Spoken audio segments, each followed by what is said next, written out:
flight that was headed from Atlanta to Barcelona was forced to turn around. I'm going to stop here. I heard of this story. I've not seen it. So, okay. Yeah, I'm interested in this. Yes. After a passenger had diarrhea. In an audio transmission from the flight deck posted on X, formerly Twitter, by an aviation enthusiast, the pilot said, quote, "This is a biohazard issue. We've had a passenger who's had diarrhea all the way through the airplane, so they want us to come back to Atlanta." Oh, my goodness. Okay, so Skinny, here we go. This is a look at the plane. Again, we're playing this on our YouTube channel, Local 12's YouTube page. You can find the Skinny podcast every week. Are you serious? When they said all through the plane, They're not lying. They're not lying. Right. I did not understand what all through the plane. Oh, my. That part's bad. That part's bad. Yeah. But when they said all through the plane, I was like, come on. What does all through the plane mean? Like a little bit in a seat or something? But no, it is all through the plane. Could the dude not make it to the restroom? You see the video? Does it look like? No, obviously he couldn't. This is enough. This is just sprayed everywhere. Well, I mean, that's maybe the worst. I can't imagine being on that flight, man. It's bad enough. We've talked about this when all of a sudden you get that smell that comes out of nowhere. You're like, which one of you SOBs just dropped one? And I guess we start looking around trying to find the culprit.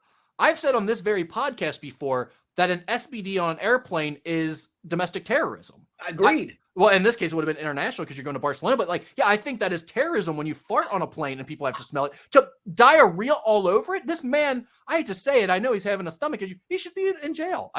Sorry. That's disgusting. Yeah. It's not like that just hit you when you got on the plane. You had to know before the plane happened that you were having some serious problems.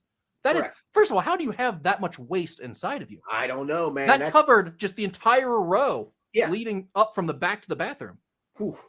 I just can't imagine being a passenger. And what do you think was the attitude? Because we got a question. I mean, multiple people asked us to talk about this, but someone said, what do you think the general attitude by other passengers was towards the offender on the ride back? And should they be on a no-fly list now?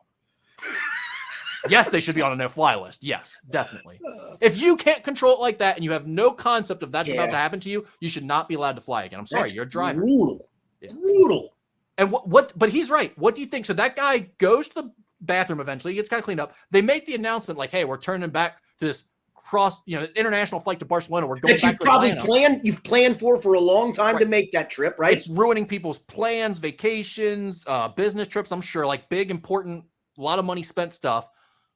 What do you think they were like when he goes back and then comes back and sits down? Do you put him back in the seat? Who wants to sit next to that guy? Nobody. I'd say you spend the rest of the flight in the toilet, and when we land, you don't even get to have a seatbelt. And if something happens and you crash into the wall, too bad. I mean, honestly, I truly hope this person, didn't have a real medical condition. They do. Led to this, obviously. That led to this. But if it's just your garden variety that we've all dealt with at some point in our lifetime, bro, you're right. You had to know that going in. I promise you, I've never dealt with anything like that in my life. That is insane. It's crazy. I mean, if you didn't click on our YouTube to see that video, there's waste all over the aisle. I've never seen anything like I just can't imagine. And you're like, at some point, I might have even got out of my seat and gone, you ain't coming up any further, buddy. Head backwards. Yeah, like you stay right there. I've told this smell though. Oh my! I've told this story. So the first couple of times I flew after 9/11, it was dicey. You still don't know. You felt better because you felt like there were certainly far more safety precautions, but you just didn't know.